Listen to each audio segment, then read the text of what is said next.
Hello everyone, আসসালামু আলাইকুম। Welcome back to Maha's kitchen. আজ বানাবো হার্ড চিকেন রেসিপি। যারা দেশের বাইরে থাকেন তাদের কাছে এটি খুবই পরিচিত একটি চিকেন রেসিপি। আপনারা দেশি চিকেন দিয়েও এই চিকেন কারিটি বানাতে পারেন।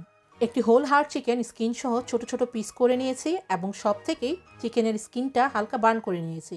একটি গরম ফ্রাইং প্যানে অ্যাড করে নিচ্ছি 3 table spoon oil. Hard chicken cook করার সময় চিকেন থেকে এক্সট্রা অয়েল বের হয়ে আসে, তাই রান্নার সময় প্রথমে তেল কম ইউজ করবেন। 5টা এলাচ মাঝখানে ভেঙে, 5টা লং, 8 থেকে 10টা গোলমরিচ, 2টা ছোট পিস দারচিনি, 2-3টা তেজপাতা এবং হাফ টি স্পুন আস্ত জিরা। মশলাগুলো 20 to 30 সেকেন্ডের জন্য হালকা ফ্রাই করে নিব। এবার অ্যাড করে দিচ্ছি মাঝারি সাইজের 3টি পেঁয়াজ কুচি করে কাটা। অ্যাড করে দিচ্ছি 1 টিস্পুন লবণ। লবণটা আপনারা স্বাদ মতো অ্যাড করে নেবেন। এবার পেঁয়াজটা হালকা সফট এবং গোল্ডেন না হওয়া পর্যন্ত কুক করে নিব। লবণটা আগে অ্যাড করলে পেঁয়াজটা তাড়াতাড়ি সফট হয়ে যায়। পেঁয়াজটা ফ্রাই হয়ে সফট হয়ে গিয়েছে। অ্যাড করে দিচ্ছি 2 টেবিল স্পুন আদা রসুনের পেস্ট, 1 টেবিল স্পুন হলুদের গুঁড়া, 1 টেবিল স্পুন মরিচের গুঁড়া, 1 টেবিল স্পুন ধনিয়া গুঁড়া। মশলাগুলো সব কিছু একসাথে মিক্স করে 1 to 2 মিনিটসের মতো হালকা ফ্রাই করে নেব। মরিচের গুঁড়োটা আপনারা আপনাদের স্বাদ মতো কম বেশি করে নেবেন। মশলাটা ফ্রাই হয়ে গিয়েছে। এবার অ্যাড করে দিচ্ছি চিকেন পিসগুলো। এবার চিকেনটা মিক্স করে 2 to 3 মিনিটস হাই হিটে ফ্রাই করে নিব।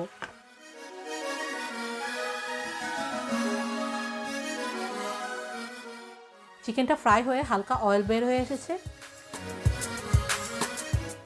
এবার অ্যাড করে দিচ্ছি 3 কাপ পানি।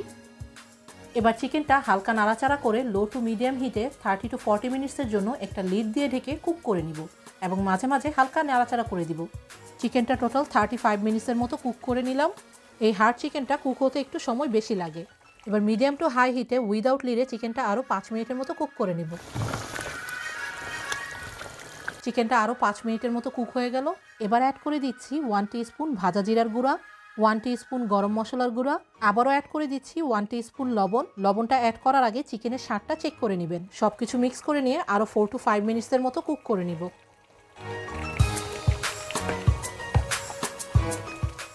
হার্ড চিকেন কারিটা রেডি হয়ে গেল। আমি ঝোলটা এতটুকুই রাখবো, আপনারা চাইলে ঝোলটা কম বেশি করে নিতে পারেন।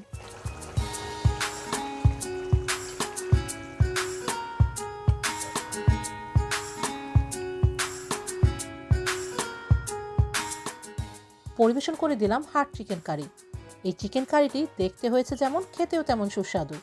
যারা ফার্মের চিকেন পছন্দ করেন না তারা এই হার্ড চিকেন রেসিপিটি ট্রাই করতে পারেন। আশা করি ভালো লেগেছে। ভালো থাকবেন সবাই। আল্লাহ হাফেজ। Thanks for watching my video. আশা করি আপনাদের ভালো লেগেছে।